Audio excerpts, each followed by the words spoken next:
ሁላችንም መጽሐፍ ቅዱስን አንብበናል፣ ጥቅሶችንም እናስታውሳለን።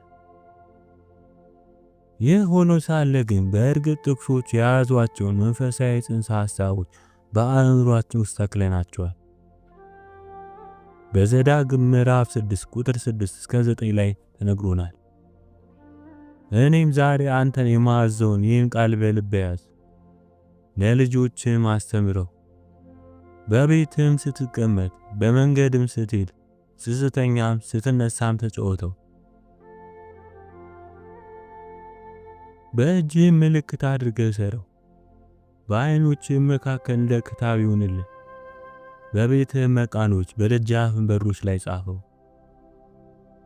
ይህም ማለት በመጽሐፍ ቅዱስ ላይ ያነበብነውን ነገር በሚገባ ቀስመን የአስተሳሰባችን ሂደት አካል እስከሚሆን ድረስ በልባችንና በአእምሯችን ላይ ማተም አለብን ማለት። እነዚህን ምሳሌዎች ይሁ መጽሐፍ ቅዱስ በሉቃስ ወንጌል ምዕራፍ 6 ቁጥር 26 ላይ እንዲህ ሲል ነግሮናል። ሰዎች ሁሉ መልካም ሲናገሩላችሁ ወዮላችሁ፣ አባቶቻቸው ለሐሰተኞች ነቢያት እንዲሁ ያደርጉላቸው ነበርና።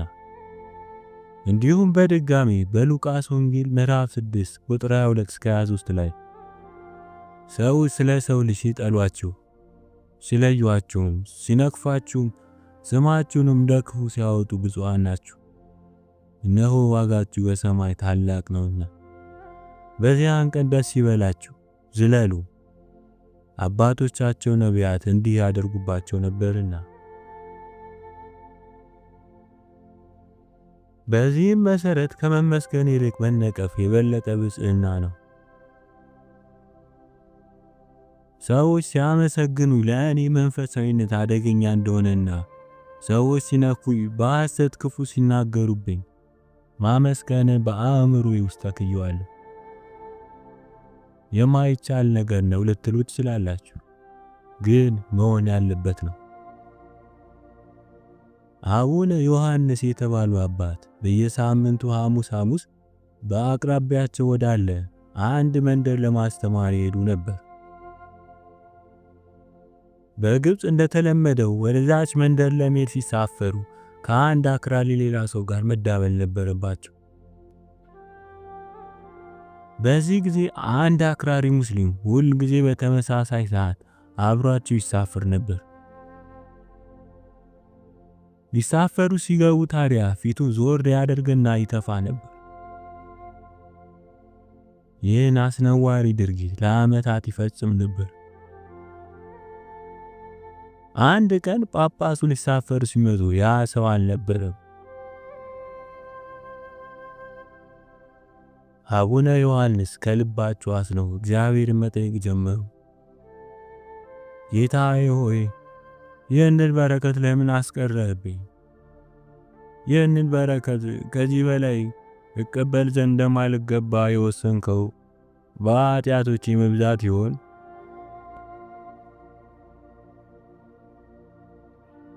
ሌላው የተቀደሰ ትውስታ ባለቤት ደግሞ የማይታክቱት የእግዚአብሔር ሰራተኛ ጳጳሱ አቡነ ሳሙኤል ነበሩ።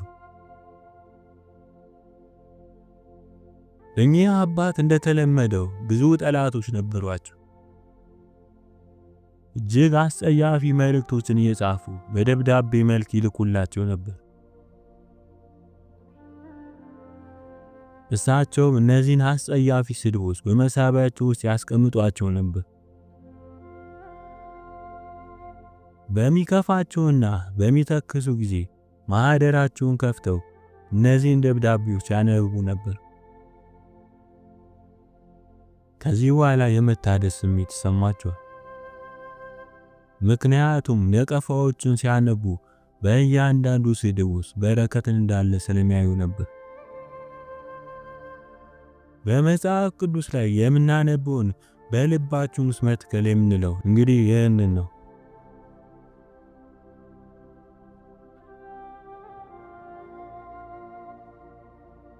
አባቶቻችን ስድብን የመቀበልና ምስጋናን ያለመቀበል ስልጠናን በተገቢው መንገድ ወስደዋል። ፓራዳይስ ኦፍ ፋዘር የተባለው መጽሐፍ አእምሮን ስለመግዛት ሁለት አስደናቂ ታሪኮችን ይነግረናል። አንድ አባት ወጣት ደቀ መዝሙሩን አለው፣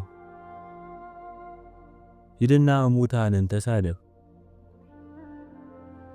ወደ መቃብር ሄዶ ቀኑን ሙሉ ሙታንን ሲሳደቡ አለ። በቀጣዩ ቀን ደቀ መዝሙሩን አለው፣ ሂድና ሙታንን አመስግን። ወደ መቃብር ሄዶ ምስጋናውን ሲያወርድ ዋለ። ማታ ሲመለስ መምህሩ ጠየቀው፣ በሰደብካቸው ጊዜ ሙታኑ ተሰማቸው? የለም አልተሰማቸውም ባለና መለሰ። ደግሞ ጠየቀው፣ ስታመሰግናቸውስ? የለም አልተሰማቸውም። አረጋዊውም ሂድ አንተም እንዲሁን።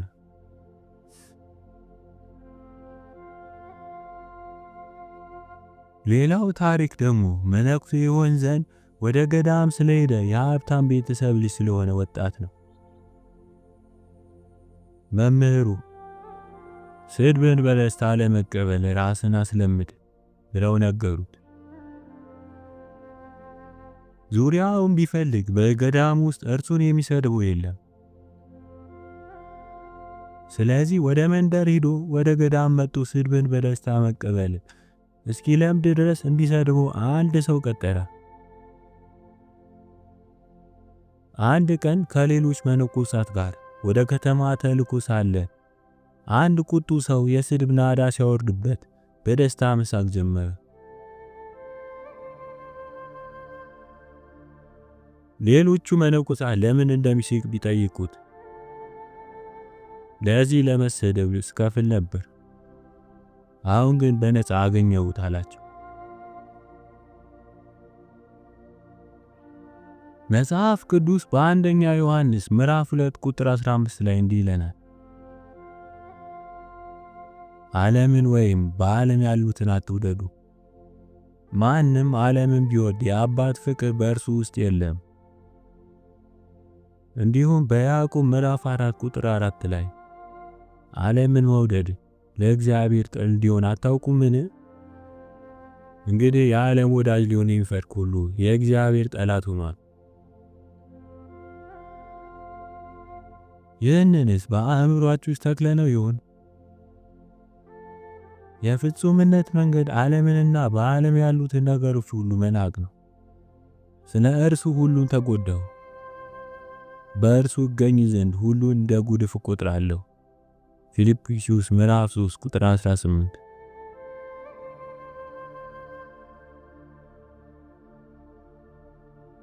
ቅዱስ ጳውሎስ በዓለም ያለውን ነገር ሁሉ እንደ ጉድፍ ቆጥሮ የክርስቶስን ዕውቀት ያገኝ ዘንድ ሁሉን አጣለው አለ። የቆሻሻ ገንዳ በልባችሁ ውስጥ ይህች ዓለም ትልቅ የቆሻሻ ገንዳ እንደሆነችና በውስጧም ያሉት ሁሉ ቆሻሻና ጉድፍ መጣያ እንደሆኑ ታስባላችሁ። አሁንም መኪና ባየው ጊዜ የምመሰጥና በአድናቆት የማከብረው ከሆነ ይህ መኪና የማመልከው ጣዖት አልሆነብኝም ትላላችሁ?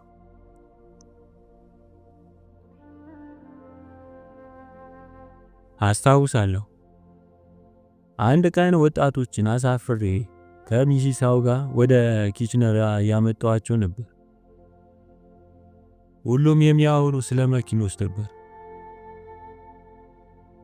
የመኪኖች የተጨራመተ አካል በጭነት መኪኖች ላይ ተጭኖ አይታችሁ ታውቃላችሁ? ወይም ዝጉ የወደቀ የተጣለ መኪና ላይ ያያችሁ? ለዓይን ያስቀይማል። ሁል ጊዜ መኪና ስትመኙ አስቀያሚ የብረት ቁርጥራጭ እንደሚሆን አስቡ። አእምሯችሁን ዓለማዊ ምድራዊ ነገሮች እንዲንቅና መንፈሳዊ ፍጹምነት እንዲመኛ ስለማምዱት። መጽሐፍ ቅዱስ እንዲህ ይላል፣ ትዕግስተኛ ሰው ከኃያል ሰው ይሻላል። በመንፈሱ ላይ የሚገዛ ከተማን ከሚወስዱ ይበልጣል። ምሳሌ ምዕራፍ 16 ቁጥር 32። ቁጣን መቆጣጠር ጥንካሬ እንጂ ደካማነት አለመሆኑን በአእምሮዬ ውስጥ ቀርጬዋለሁ። የቁጣን ቃላት በቁጣ ቃላት ወይም ክፉን በክፉ መመለስ ቀላል ነው። ቀላሉና የደካሞች መንገድ ይህ ነው። ንዴትን መቆጣጠርና እንደ ክፉ አመጣጥ አለመመለስ ግን ጥንካሬና ታላቅነት ነው።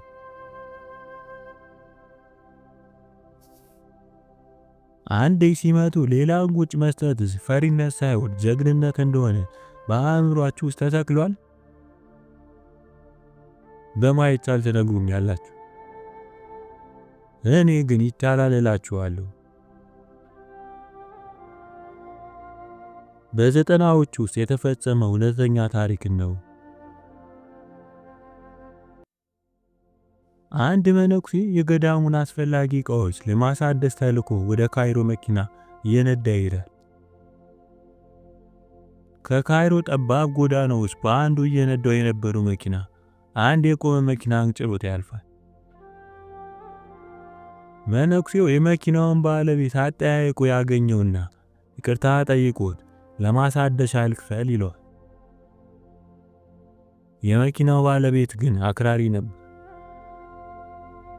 በክርስቲያኖች ላይ ያለውን ጥላቻ ለመወጣት ጥሩ አጋጣሚ ሆነለት።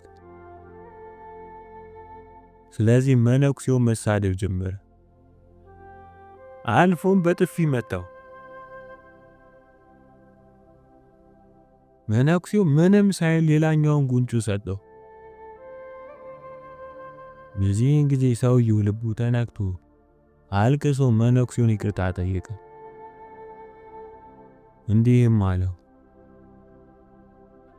መጥፎች እንደሆናችሁ ይነግሩናል፣ ነገር ግን ከእኛ ትሻላላችሁ። ወደ ካይሮ ለምን እንደመጣም ጠየቀው። ዕቃ ለማሳደስ እንደመጣ ሲነግረው እርሱም እንዲህ አይነቶች ዕቃዎች የሚሰሩበትና የሚታደሱበት የሥራ መስክ ላይ እንደተሰማራ ነገረው። ከዚህ በኋላ ዕቃዎቹን በነፃ ከማደስ አልፎ ሁል ጊዜ ለእድሳት ሲመጣ ወደ ሌላ ቦታ እንዳይሄድ ቃል አስገባው። ቅዱስ ጳውሎስ በፊልጵስዩስ ምዕራፍ 1 ቁጥር 23 ላይ እንዲህ ብሏል፣ በእነዚህም በሁለቱ እጨነቃለሁ፣ ልሄድ ከክርስቶስ ጋር ልኖር እናፍቃለሁ፣ ከሁሉ ይልቅ እጅግ የሚሻል ነውና። እንዲሁም በፊልጵስዩስ ምዕራፍ 1 ቁጥር 21 ላይ ለእኔ ሕይወት ክርስቶስ ሞትም ጥቅም ነውና።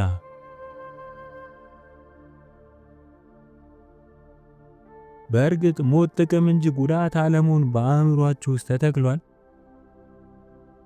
መሄድ ከክርስቶስ ጋር መኖር ከሁሉ ይልቅ የሚሻል መሆኑስ? ዓይን ያላያትን ጆሮ ያልሰማትን በሰው ልብ ያልታሰበችውን የእግዚአብሔርን መንግሥት መመኘትስ? የሞትና የሕይወት እውነተኛ ትርጉሙንስ በተገቢው መንፈሳዊ አረዳድ ተረድታችሁታል?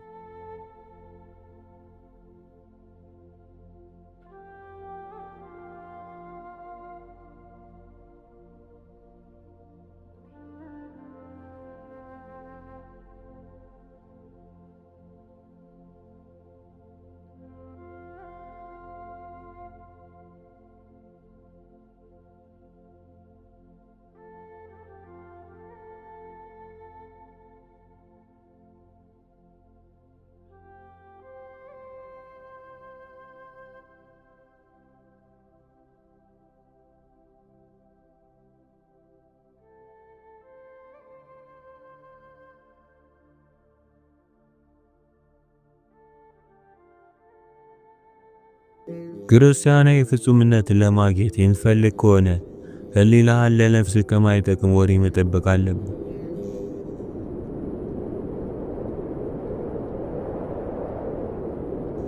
እንደ አጋጣሚ ሆኖ ዘመኑ የመረጃና የመረጃ ጥበብ ዘመን ነው። ዓለም በቲቪ፣ በመጽሐፍ፣ በጋዜጦች ብቻ ሳይሆን በመረጃ መረብ ጭምር የሚያጥለቀልቅ መረጃን ከምንጊዜውም በላይ እያቀረበችልን ነው። ነገር ግን ይህ ጥቅም የለሽ መረጃ እኔ የአእምሮ ብክለት ብዬ ለምጠራው ችግር ይዳርጋል። በዚህ ዘመን ለስራቸው ውጤታማነት ቢጠቅም ባይጠቅም መረጃን በመረጃነቱ ብቻ የሚፈልጉ የመረጃ ሱሰኞች አሉ። ቅዱስ ጳውሎስ በአንደኛ ቆሮንቶስ ምዕራፍ 2 ቁጥር 2 ላይ እንዲህ ይለናል፣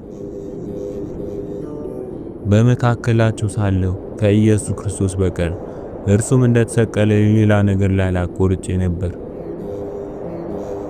ቅዱስ ጳውሎስን የሚያሳስበው ዕውቀት ኢየሱስና ሕይወትን የሚሰጠው መስዋዕትነቱ ነው።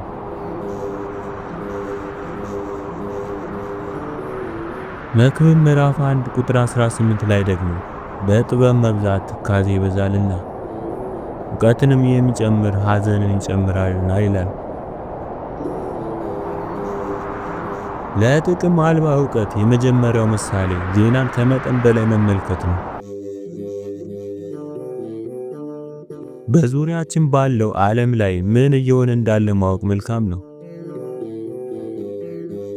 ይሁንና ክርስቲያናዊ ፍጹምነት የሚፈልግ ከሆነ በየቦታው በእያንዳንዱ ደቂቃ የሚሆነውን እያንዳንዱን ነገር ስለማወቅ መጨነቅ ትርፍ ያለው ነገር አይደለም። ሰዎች ዜናን ለመስማት ካላቸው የማይረካ ጉጉትና ጥማት የተነሳ የቴሌቪዥን ጣቢያዎች የ24 ሰዓት ዜና ስርጭት ሊጀምሩ ችለዋል። የሬዲዮ ጣቢያዎችም ቀጥለውበታል። ይህን ምሳሌ ውሰዱ። የኦጄ ሲምፕሰን ተከታታይ የፍርድ ሂደት በዓለም ዙሪያ የነበሩ እጅግ ብዙ ሰዎች ከማንኛውም ክስተት በላይ ተመልክተውታል። የገና ጨዋታንስ ይሁን እረዳለሁ። ረጅም የፍርድ ሂደትን መከታተል ግን ምን ሊባል ይችላል?